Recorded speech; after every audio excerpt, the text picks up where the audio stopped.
안녕하십니까. 한말 유교 지식인의 변화용의 사상 수용과 의미 발표를 맡은 공주대학교 신요한입니다. 저는 오늘 한말 유교 지식인, 특히 의당 박세아 선생님을 비롯하여 의당 학파 문인들이 변화용의 사상에 대해서 어떻게 수용을 했고 또 어떤 방식으로 계승을 하고 실천했는지에 대해서 발표하고자 합니다.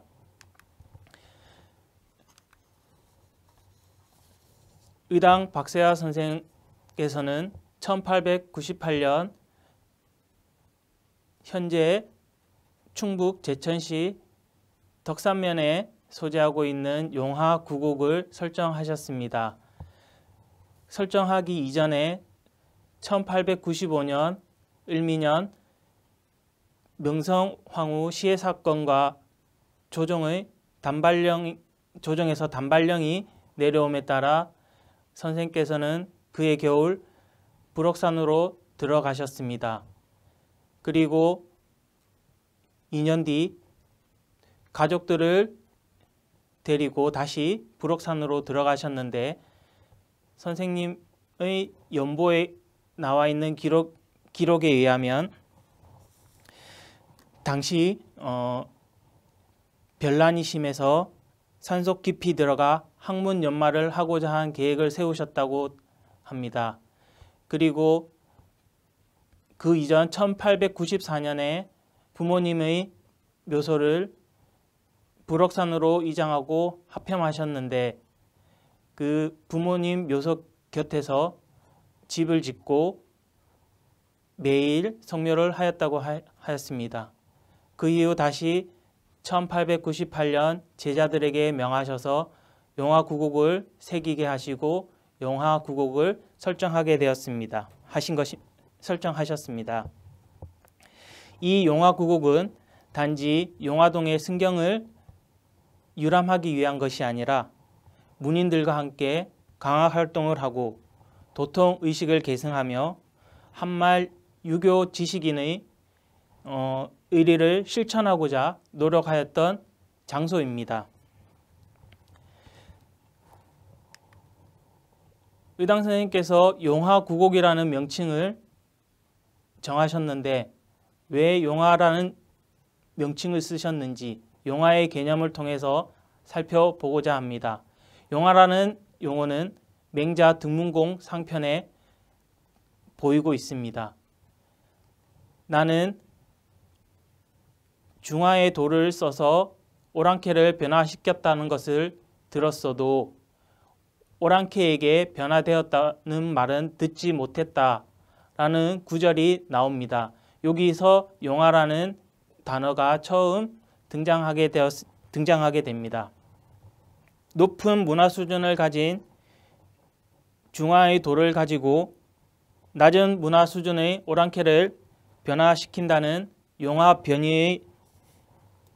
변이는 존중화 양이적의 사상을 바탕으로 하고 있습니다.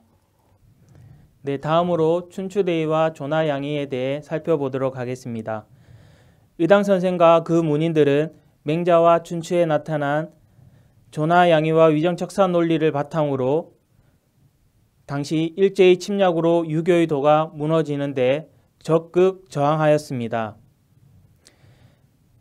춘추에서 대일통과 중화론은 큰 의미를 가지고 있는데 대일통은 정도와 정행을 실현하기 위한 체계적인 통일성으로 말할 수 있습니다.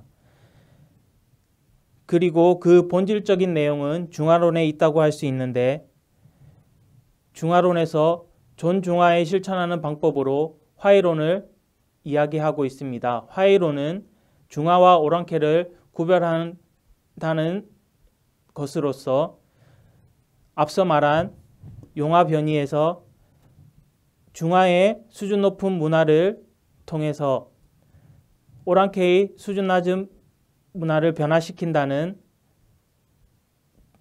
사상의 밑바탕이 되는 존중화 양이적의 사상을 말하고 있습니다.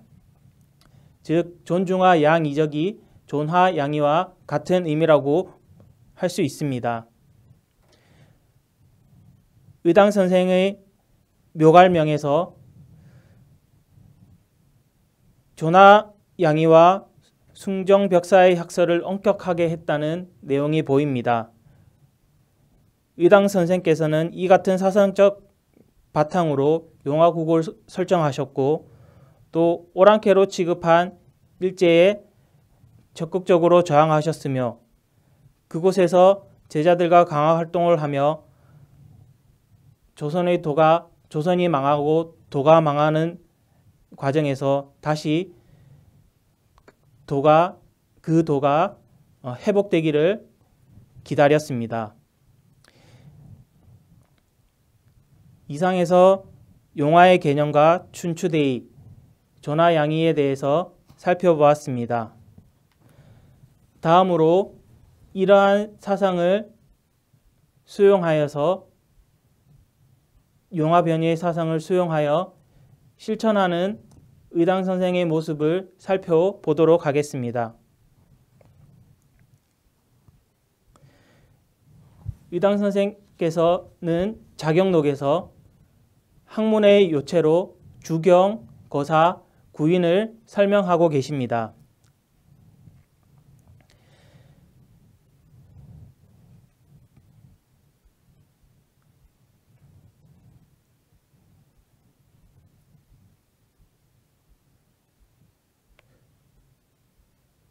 구인의 방법으로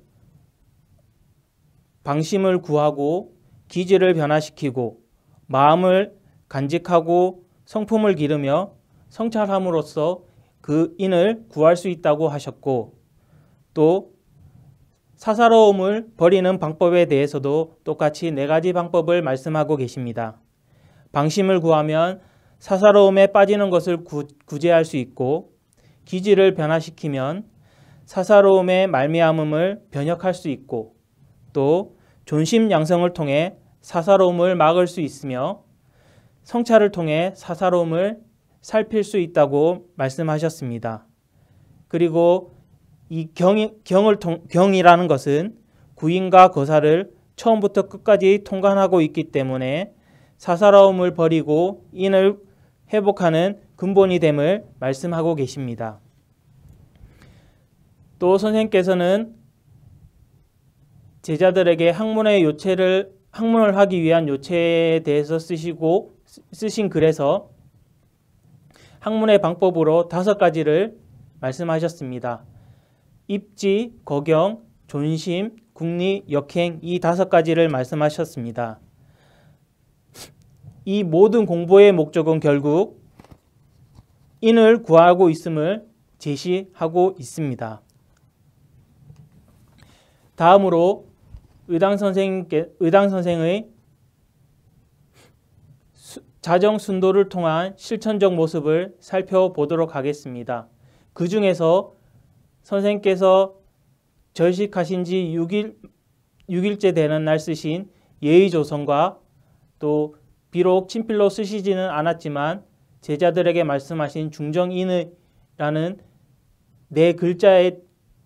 각각 4글자를 중심으로 살펴보고자 합니다. 이 글에 대한 내용들은 회당 윤은성 선생과 직당 신국현 선생 그리고 양암 유지혁 선생의 글에서 살펴볼 수 있습니다. 특히 회당 선생과 직당 선생의 글을 종합해 본다면 의당 선생께서는 중국은 이미 중화의 도가 무너졌고 우리 조선이 유일하게 그 도를 이어받은 나라인데 이 조선도 결국 일제의 침략에 의해서 도가 망해버림을 매우 안타까워하심을 예의조선 4글자에 담고 있으셨다는 것을 알 수 있습니다. 그리고 중정인의는 예의조선을 쓰신 다음에 직접 쓰시려고 하셨으나 기력이 다해서 쓰시지 못하였다고 양암 유지역의 글에 자세하게 나오고 있습니다. 이 선생께서 중정인을 쓰시지 못한 것에 대한 안타까움을 식당 선생께서는 유지역을 통해서 선생의 유묵 가운데 중정인의 4글자를 집자하여 족자를 만들라고 명하셨습니다. 비록 한 붓으로 다 쓴 글씨는 아니지만 선생의 필적을 모아 족자를 만들었으니 의당 선생의 전한 뜻이 없어지지 않을 것이라고 이야기하셨습니다. 다음으로 의당 선생의 이러한 사상과 실천을 계승한 의당 선생의 문인들에 대해서 살펴보도록 하겠습니다. 먼저 회당 윤은성 선생의 작품을 살펴보도록 하겠습니다. 이것은 작품이라고 하기보다 선생이 직접 남기신 말씀을 기록한 회당 선생 오록에 나오는 내용인데 이 글은 명화 정교회 선생이 정리하셨습니다.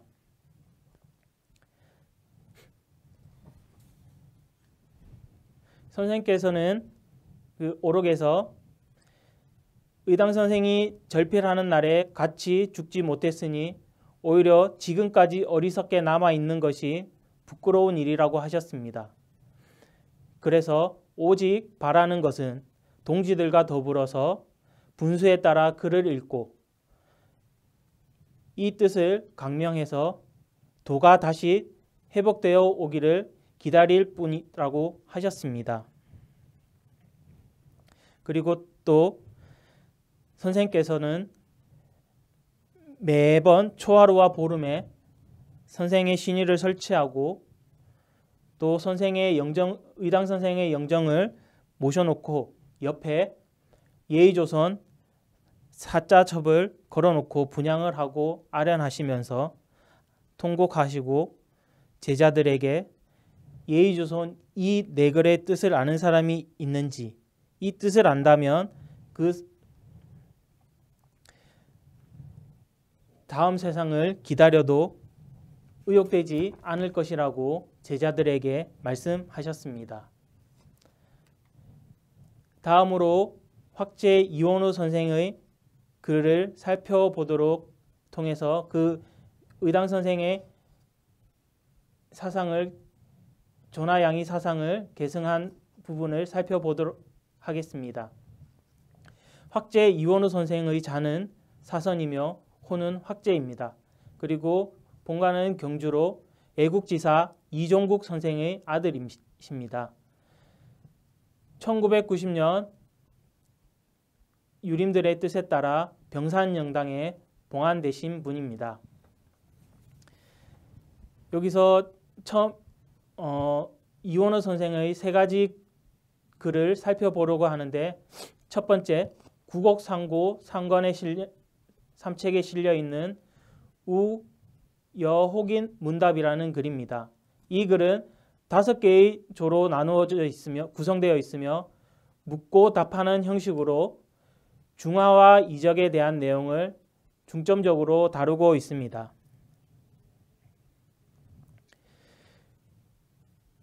인용문을 한번 살펴보자면 순임금과 문왕이 이적 땅에서 나셨는데 물리치지 않은 것은 무엇 때문이며 또 초나라와 위나라는 중화 땅에 있었는데 그 높이지 않은 이유는 무엇인가 라고 묻고 그에 대해서 답을 달고 계십니다.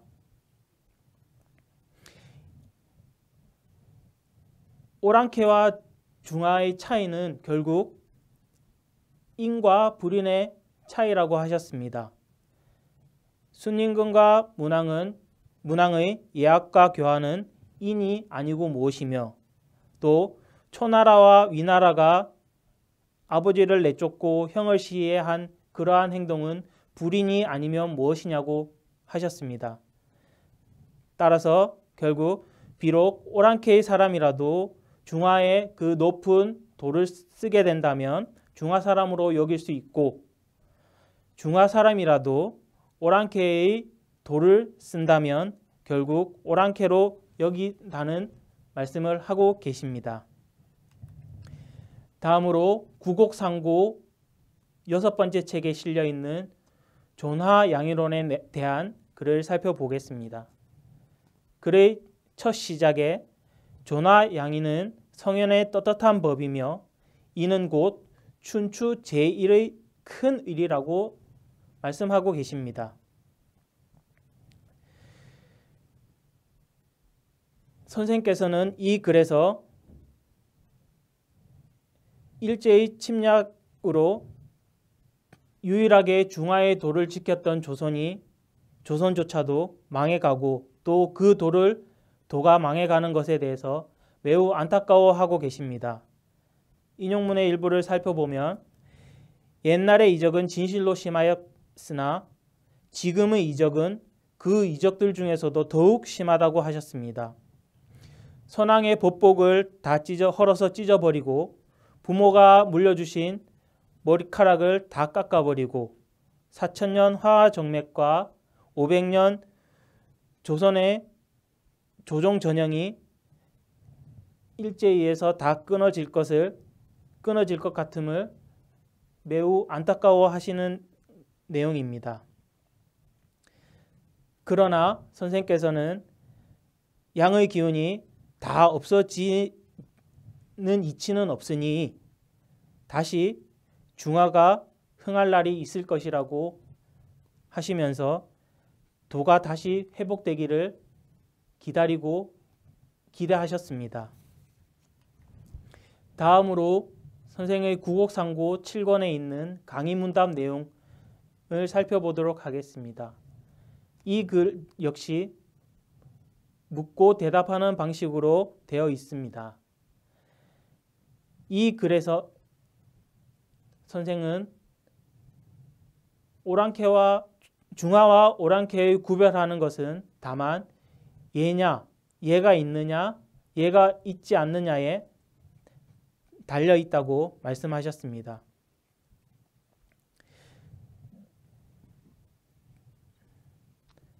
그 글의 물음에 해당되는 마지막 부분을 살펴보면 이적의 화가 지금보다 심함이 있지 않으니 우리 사람 된 자가 어떻게 하면 화하를 보존하고 춘추 예경의 죄인이 되는 것을 면할 수 있겠는가라고 하셨는데 이 글을 짓는 목적이라고도 할 수 있겠습니다. 그래서 대답하는 글 마지막에서 선생께서는 다음과 같이 이야기하고 있습니다. 한 가지라도 오랑캐의 도가 있으면 오랑캐로 여겨서 물리치고 또 한 가지라도 중화의 도가 있으면 중화로 여겨서 그것을 높인다면 비록 극형의 화를 당할지라도 마땅히 높일만 하면 높이고 물리칠만 하며 물리쳐서 그 원수를 갖고 그 옛날 중화의 도로 회복한다면 춘추 예경의 죄인이 되는 것을 면할 수 있을 것이라고 선생께서는 결론을 짓고 계십니다. 다음 마지막으로 명화 정교회 선생의 글을 살펴보도록 하겠습니다. 명화 선생의 자는 치정이며 호는 명화입니다. 본가는 경주이시며 정행건의 장남으로 태어나셨습니다. 명화 선생은 회당 윤은성 선생의 제자로서 회당께서 돌아가신 후 직당 신형국 선생을 스승으로 모셨습니다. 저서로는 명화집이 남아 있습니다. 네, 정교회 선생의 명화 선생의 명화집에 있는 예일실 위의 제실 위수설이라는 글을 통해서 존화 양의 사상을 살펴볼 수 있을 것입니다. 이 글에서 선생은 사람이 예가 있기 때문에 오랑캐나 짐승과 구별이 된다고 하셨습니다. 만약 이 예를 잃게 된다면 짐승으로 돌아가는 형세가 될 것이라고 설명하고 계십니다. 그 예로서 앵무새와 성성이 같은 짐승들은 능히 사람의 말을 따라할 수 있지만 그 새의 본성을 새의 본성을 잃을 수 없다고 하셨고, 또 서양인을 지칭하시면서 모양은 사람과 같으나 오랑캐를 면하지 못하는 것은 결국 다 예가 없기 때문이라고 설명하고 계십니다. 다음으로 명화선생의 학례유범서를 살펴보도록 하겠습니다. 학례유범은 그의 스승이신 직당 신영국 선생의 저서로서 그 책의 서문을 명화선생께서 쓰셨습니다. 그 내용을 좀 살펴보자면, 예라는 것은 사람의 몸과 같아서 사람으로서 예가 없는 것은 몸이 없는 것과 같다고 하셨습니다.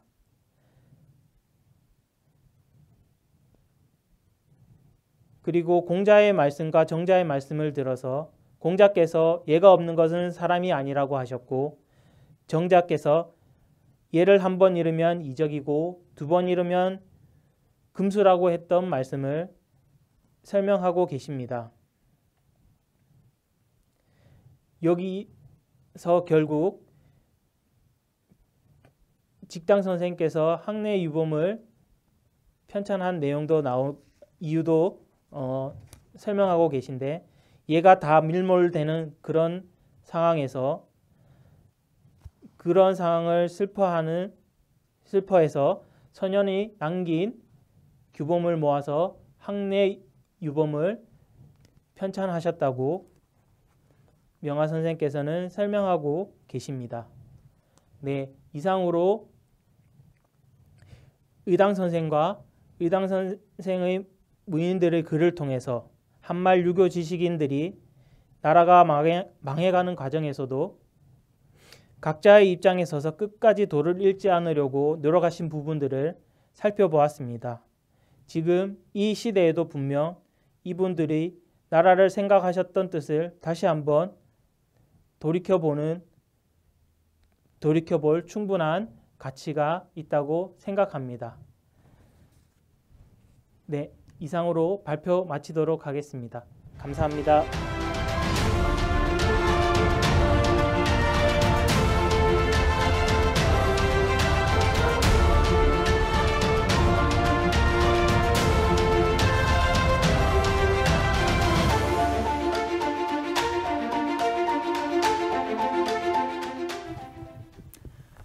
신유한 선생님의 논문을 통해 의당 선생님을 비롯하여 의당 학파 문인들의 용화변이 존화양의 사상이 드러난 작품을 접할 수 있는 기회를 갖게 되어 감사드립니다.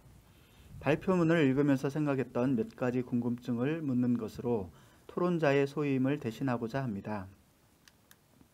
먼저 3장 용화의 실천적 모습에서는 의당 선생님께서 용화변이의 개념을 수용하고 그 사상을 실천하는 양상을 중심으로 서술하셨습니다.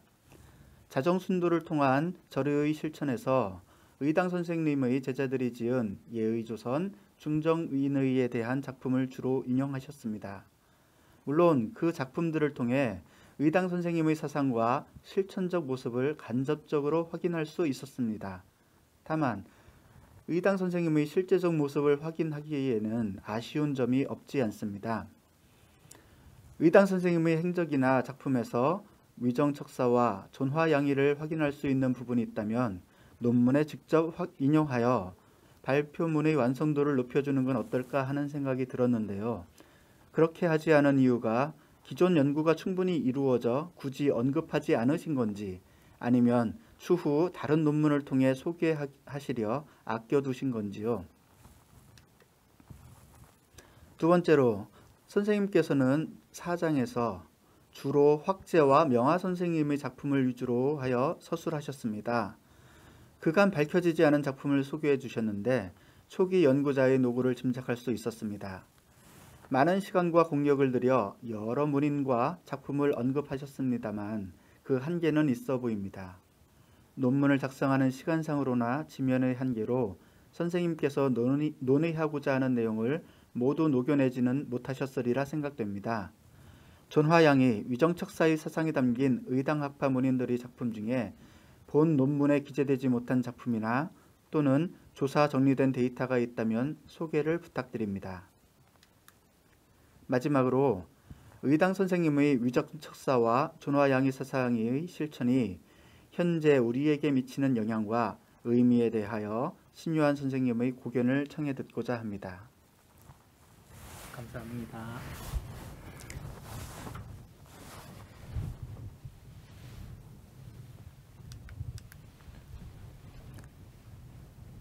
네, 선생님의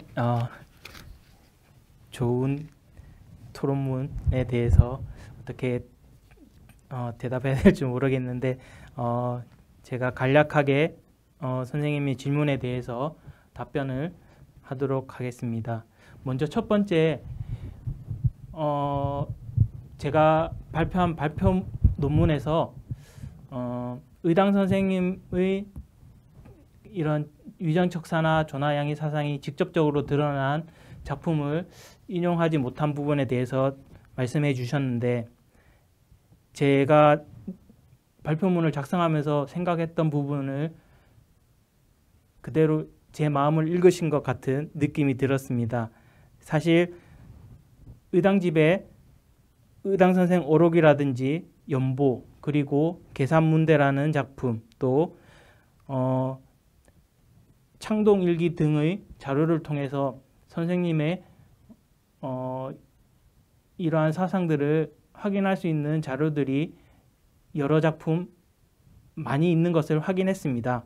그러나 질문지에서 토론문에서 말씀하신 것과 같이 사실 이전에 연구자들의 연구 성과에 다 나와 있는 내용들이었고 또 그 이상 더 좋은 연구 성과를 낼 수 있는 제 능력이 부족해서 그 부분들은 이전의 성과로 가름하려고 제 나름대로 생각하였습니다.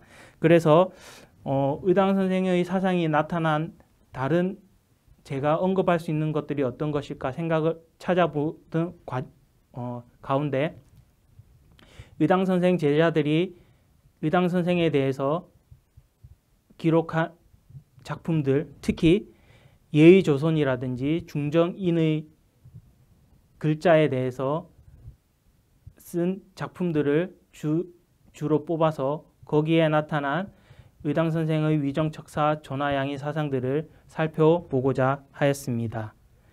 네, 두 번째로 그 의당 선생님의 문인들이 이러한 존화양이나 위정척사 사상이 담긴 작품들을 살펴보면서 제가 주로 선생님이 말씀하신 것처럼 확재 이원우 선생과 명화 정교회 선생 작품을 주로 다뤘는데 물론 다른 분들의 작품들도 자료 조사하는 과정에서 자료 조사는 했습니다. 특히 사암 안재극 선생이라든지 해산제 양재명 선생의 문집에서도 선생님께서 말씀하신 작품들을 확인은 할 수 있었습니다. 그러나 제가 그 자료들을 다 다루기에 한계가 있었고 특히 저는 확재 이원우 선생의 존화양의에 대한 글들을 중심으로 살펴보고자 생각을 했기 때문에 이분들의 작품을 넓게 다루지 못한 한계가 분명히 있습니다. 그러나 앞으로 지속적인 연구를 통해서 사암 선생이라든지 해산제 양재명 선생 또 양암 유지혁 선생들의 작품들도 함께 연구하고 분석하는 기회를 가지고자 합니다.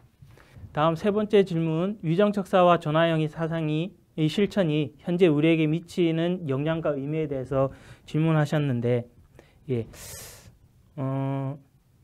현재는 과학기술 발전으로 인공지능 시대에 우리가 살고 있습니다. 결국 이 세상을 살아가는 것은 인간인데, 인간이 오히려 과학기술에 지배되는 느낌이 들고 있습니다. 이 의당 선생님과 의당 선생의 문인들은 이 사람이 어떻게 살아가야 하는지 그런 유교적 이념에 입각해서 그런 사상들을 펼치셨고, 또 그 시대에 맞게끔 그분들의 행동 양상을 보이셨고 또 실천하셨습니다. 근데 그것이 지금에 와서 똑같이 적용한다면 물론 구시대적인 발상이고 사대주의적인 발상이라고 할 수 있겠지만, 그분들이 사상에 근본적으로 깔려 있는 그런 시대 정신을 가지고 지금에 와서 생각해 본다면 생각할 것들이 있다고 생각합니다. 과학기술이 인간을 지배하고 그것은 오히려 주객이 전도되고 있다는 그런 생각이 계속 들고 있는데, 오히려 그런 과학기술의 발달이 사람을 더 밀어내고 있는, 사람이 잘 살기 위해서 만들어진 것인데 그것이 오히려 사람을 밀어내는 그런 양상을 보이고 있습니다.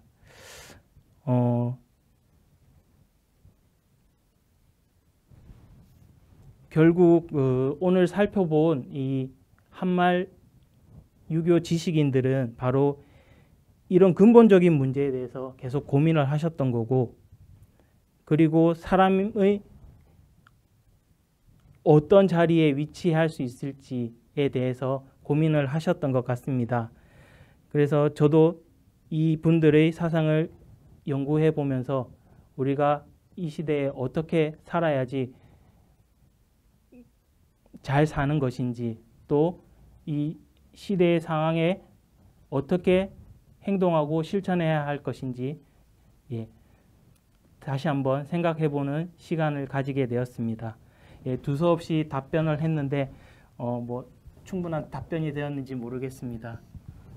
네, 좋은 질문과 지적해 주셔서 다시 한번 감사드리겠습니다. 답변 감사드립니다, 선생님. 감사합니다.